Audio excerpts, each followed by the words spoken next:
This is a brief tutorial about how to upload a set of photos to Flickr that you've located from somewhere else or taken yourself to direct students about working with them. So what we're going to do, I'm already logged into Flickr, and if you need to know how to get an account, you can look at the tutorial about that. But I'm logged in and I'm going to upload my photos and videos right here. So I'll click on that. And then I simply need to choose the photos and videos I want to upload. I have gone ahead and located a collection of pictures about the civil rights movement that I might ask students questions about. So I'm just going to select those from wherever they might be saved on my computer, and I'll choose them. And then down here you just click Upload Photos and Videos. Typically this doesn't take too long. Flickr is pretty good about processing the pictures quickly. It kind of depends on what the size of the photographs are and how many of them you have, but for the most part it's a pretty fast process.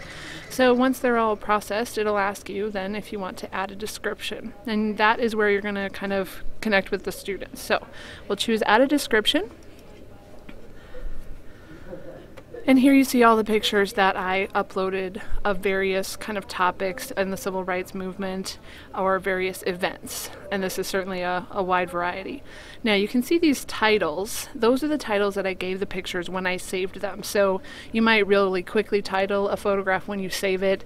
Then you could come back later and sort of change the title to be a little bit more detailed or more clear, maybe even just a little bit more polished in the way of capitalization and whatnot. You can see that this picture has actually been uploaded with a description already. That might happen sometimes when you save pictures from the internet. So we would rename this with the title. We would certainly leave this here so that it has its proper caption to it in the copyright, but we can just erase that and use a different description.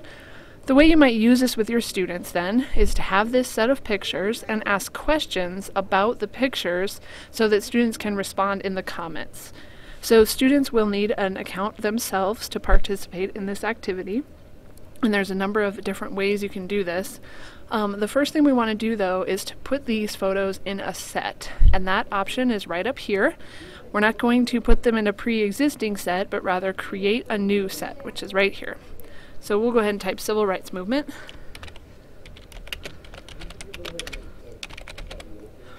And in the description box, you can give an overview of the assignment or the collection. You could certainly use that opportunity to say where you got the photographs so that you're modeling good use of photographs and fair use in terms of copyright and saying where you got something from on the internet. But you can put whatever you'd like here, and then when the set is viewed, this will appear in the main page of the set.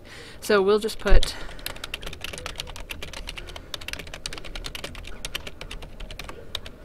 for right now. And we'll create our set. And then here we have all these pictures. Now just as a brief example then, you could ask any number of questions about these pictures and have students respond. So this picture seems kind of particularly emotional, and we might ask students in this case to identify an adjective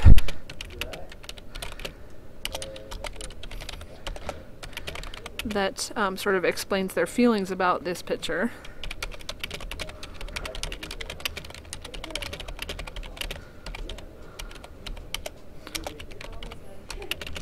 And then we might also ask them to justify whatever adjective they chose by incorporating a fact about the civil rights movement. So we'll add that.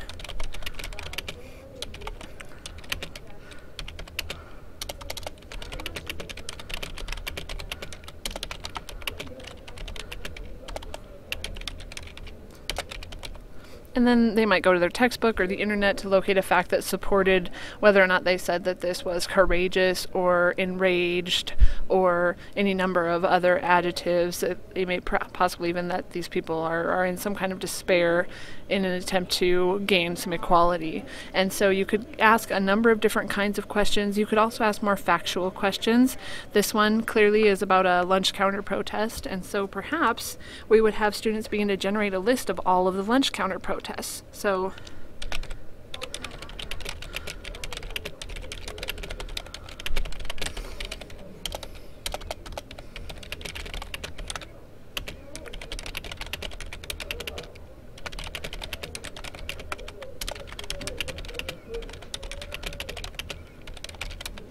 And this way students would begin to generate a list of protests, and then you might be able to put those on a map, look at where they were centralized or what the common outcome was.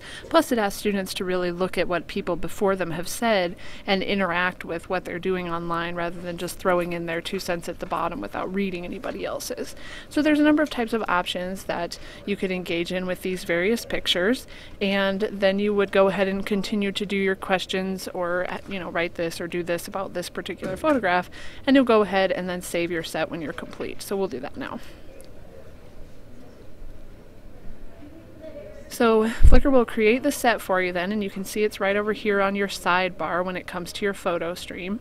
And if we click on the set, there's a dedicated website that you now have for this set of pictures, which is really handy in terms of posting this on your website or shortening it up and giving it to students to look at home, because all the pictures are just collected together right here.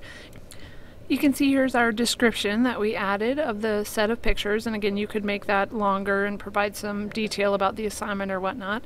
And then it allows us to choose one of the pictures that we'd like to look at, or we can click here for detail and see all of the photographs as well as the questions, and then students can click on it to go ahead and comment on it. So here we're looking for those examples of lunch counter protests.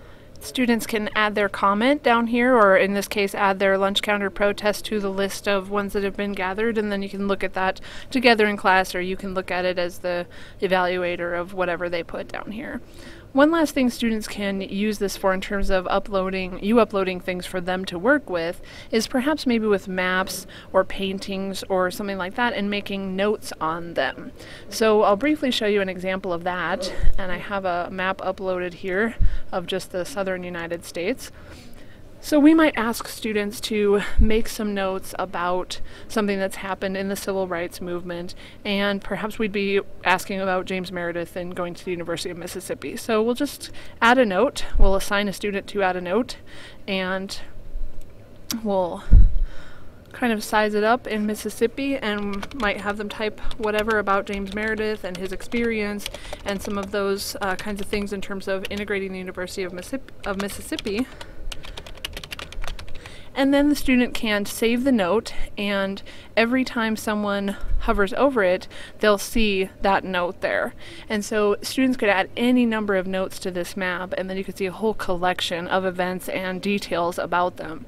So another nice possible activity for your students would be, again, to add notes, either to photographs or paintings or maps about events or observations, or even if you want to upload a piece of text in the form of a JPEG, perhaps a primary document or something like that, they could even make a note on there in the way of annotating something. So those are just some basic options in terms of you uploading photographs for students to work with on Flickr. Thanks for watching.